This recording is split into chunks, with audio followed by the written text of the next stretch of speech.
الحمد لله وحده والصلاة والسلام على من لا نبي بعده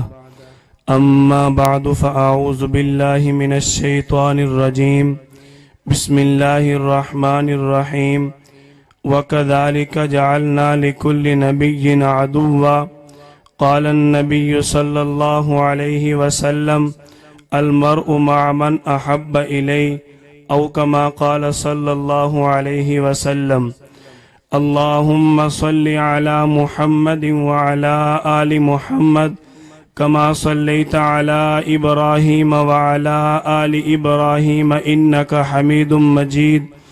اللهم بارك على محمد وعلى آل محمد كما باركت على إبراهيم وعلى آل إبراهيم إنك حميد مجيد۔ معزز سامعین، میرے اللہ نے آپ صلی اللہ علیہ وسلم کو جب نبوت عطا فرمائی، آپ کی عمر مبارکہ 40 سال ہے۔ آپ صلی اللہ علیہ وسلم کو 40 سال کی عمر تک دشمنان اسلام امانت دار، صادق اور سچا سمجھتے ہیں۔ کیوں اس وقت آپ صلی اللہ علیہ وسلم نے اللہ کے پیغام کا آغاز نہیں کیا؟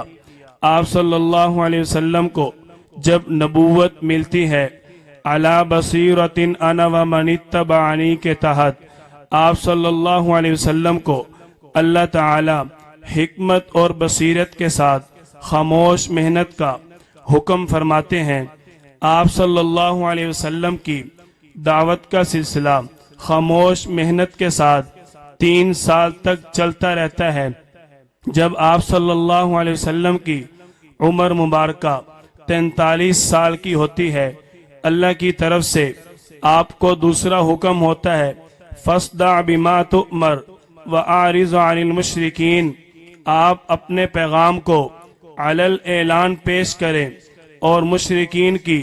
بالکل پرواہ نہ کریں۔ وانذر عشیرتک الاقربین، اور اپنے رشتہ دار احباب کو سب سے پہلے آپ جمع کریں، ان کو اپنی نبوت اور رسالت اور اللہ کی توحید کا پیغام پہنچائیں۔ اور میرے اور آپ کے پیارے آقا صلی اللہ علیہ وسلم جب اللہ کی اس ترتیب کے مطابق علی الاعلان نبوت کا واضح طور پر اعلان کر دیتے ہیں، آپ صلی اللہ علیہ وسلم نے ابھی تک دشمنان اسلام کی طرف سے کسی بھی مشکل اور مصیبت کا سامنا اس انداز میں نہ کیا تھا۔ جب آپ صلی اللہ علیہ وسلم اللہ کے پیغام کا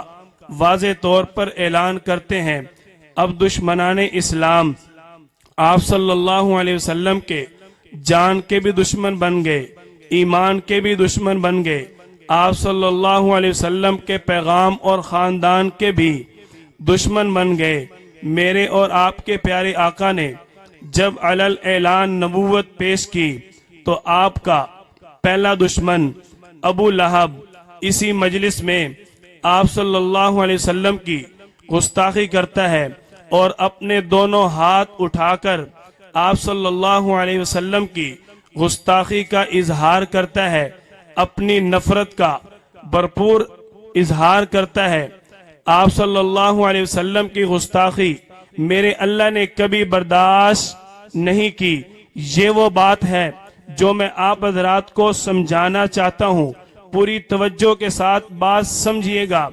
آپ صلی اللہ علیہ وسلم کی جب بھی کسی نے گستاخی کرنے کی کوشش کی، اس کا میرے اللہ نے اپنے پیارے حبیب صلی اللہ علیہ وسلم کی طرف سے جواب دیتے ہوئے اپنے پیارے پیغمبر صلی اللہ علیہ وسلم کا دفاع فرمایا۔ جب اس ابو لہب نے میرے اور آپ کے پیارے آقا صلی اللہ علیہ وسلم کی گستاخی کی، یوں دونوں ہاتھ تکبر سے اٹھائے اور آپ صلی اللہ علیہ وسلم کے علی الاعلان نبوت کا انکار کر دیا، میرے اور آپ کے پیارے اللہ نے فوراً جبریل علیہ السلام کو بھیج دیا، جاؤ جا کر میرے حبیب صلی اللہ علیہ وسلم کو حوصلہ دے دو، صبر دے دو کہ میرے حبیب صلی اللہ علیہ وسلم کو اس بات میں پریشانی نہ آئے کہ میرے اللہ نے مجھے حکم دیا فَاسْدَعْ بِمَا تُؤْمَرْ، آپ علی الاعلان نبوت کا پیغام پیش کریں، اور ساتھ ہی دشمنان اسلام میدان میں اتر آئے۔ میرے اللہ نے جبریل علیہ السلام کو پیغام دیا، یہ دونوں ہاتھ اٹھا کر آپ صلی اللہ علیہ وسلم کی گستاخی کیا کرتا تھا۔ اللہ نے فوراً بھیجا تبت یدا ابی لہب وتب ما اغنا عنہ مالہ وما کسب، اللہ کرے اس کے دونوں ہاتھ ابو لہب کے ٹوٹ جائیں، یہ اپنے مال پر تکبر کرتا ہے، جو مال اس کا اللہ اس سے بالکل بے پرواہ ہے۔ سیصلی نارا، یہ سارے کا سارا جہنم ہے، جہنم کا ایندھن ہے۔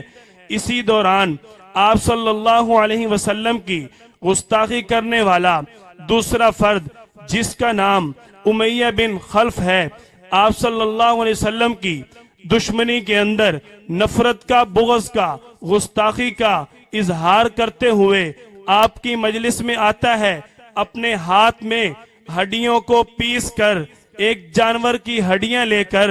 آپ کے سامنے پھونک مار کر اڑاتا ہے، اور آپ صلی اللہ علیہ وسلم کو چیلنج کرتا ہے کہ اگر آپ نبی ہیں تو اپنے اللہ سے کہو، اور تم خود یہ کرو کہ ان ہڈیوں کے اندر جان ڈال کر دکھاؤ۔ جس جانور کی یا جس جاندار کی یہ ہڈیاں ہیں، ان ہڈیوں کے اندر تم جان ڈال کر دکھاؤ۔ یہاں میرے اور آپ کے پیارے آقا کی جب ایک بار پھر گستاخی کی گئی تو میرا اللہ ایک بار پھر میدان عمل میں آیا، آپ صلی اللہ علیہ وسلم کا دفاع کیا۔ فوراً جبریل علیہ السلام آ گئے کہ جاؤ میرے پیارے حبیب صلی اللہ علیہ وسلم کا دفاع کرو۔ کیوں؟ ان اللہ معنا، آپ صلی اللہ علیہ وسلم فرماتے تھے کہ اللہ ہمارے ساتھ ہے، تو میرا اللہ اپنے حبیب کو تسلیاں کیوں نہ دے؟ جبریل علیہ السلام آگے وَضَرَبَ لَنَا مَثَلًا وَنَسِيَ خَلْقًا، یہ جو آپ کے سامنے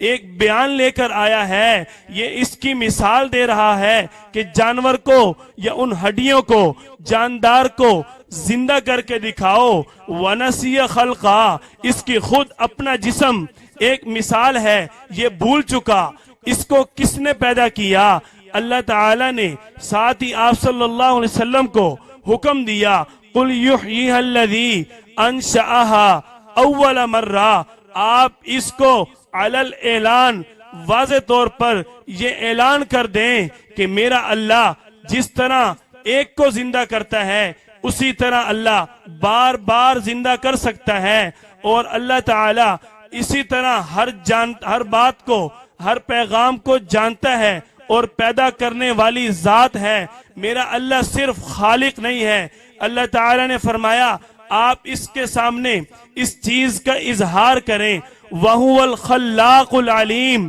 وہ صرف خالق نہیں ہے بلکہ خلاق ہے، اس نے ہر چیز کو پیدا کیا۔ انما امرہ اذا اراد شیئا ان یقول لہ کن فیکون، جب وہ کسی چیز کو پیدا کرنے کا، بنانے کا، وجود دینے کا ارادہ کرتا ہے، وہ کن کہتا ہے، وہ چیز ہو جاتی ہے۔ فسبحان الذی بیدہ ملکوت کل شیء والیہ ترجعون، اسی کے قبضہ قدرت میں ہر قسم کی بادشاہی ہے۔ یہ آپ کو چیلنج کر رہا تھا۔ اسی طرح آپ صلی اللہ علیہ وسلم کی گستاخی کرنے والا آپ کی امت کا فرعون، جس کا نام عمر بن حشام ہے، مشہور ابو الحکم ہے، اور لقب آپ صلی اللہ علیہ وسلم نے اس کو ابو جہل کا دیا۔ یہ آپ صلی اللہ علیہ وسلم کی گستاخی کرتا ہے، آپ کے سامنے اس بات کا اقرار کرتا ہے کہ تو مجھے ابو جہل کہتا ہے، میں عزیز ہوں، کریم ہوں۔ میرے اللہ نے فوراً جبریل علیہ السلام کو بھیجا، جاؤ میرا حبیب اس کو ابو جہل کہتا ہے، اور یہ بدبخت آگے سے اپنے آپ کو عزیز، عزت والا، اکرام والا پیش کرتا ہے، تو اس کو اعلان کرو ان شجرۃ الزقوم طعام الاسیم، یہ جو اپنے آپ کو عظیم کہہ رہا ہے، ہم نے اس کے لیے ایک زبردست زقوم کا درخت جس کو یہ کھائے گا کل مہلی یغلی فی البطون، ایسے اس کے پیٹ کے اندر جب زقوم کا درخت جائے گا وہ ابلتے ہوئے پانی کی طرح اس کے پیٹ میں کھولے گا، اور اس کے سامنے اس چیز کا اعلان کر دو کہ جب یہ ہمارے سامنے آخرت میں پیش ہوگا، ہمارے فرشتے ان کو اللہ حکم دے گا خذوہ فاعتلوہ الی سواء الجحیم، پکڑو اس کو ڈالو جہنم میں، اور ثم صبوہ فوق رأسہ من عذاب الحمیم، پھر اس کے سر پر دوبارہ جہنم کی آگ ڈال دو، ابلتا ہوا پانی دوبارہ پھینک دو۔ اللہ تعالیٰ فرماتے ہیں ذوق لچک مزہ انکا انت العزیز الکریم، تو میرے حبیب کے مقابلے میں آیا تھا،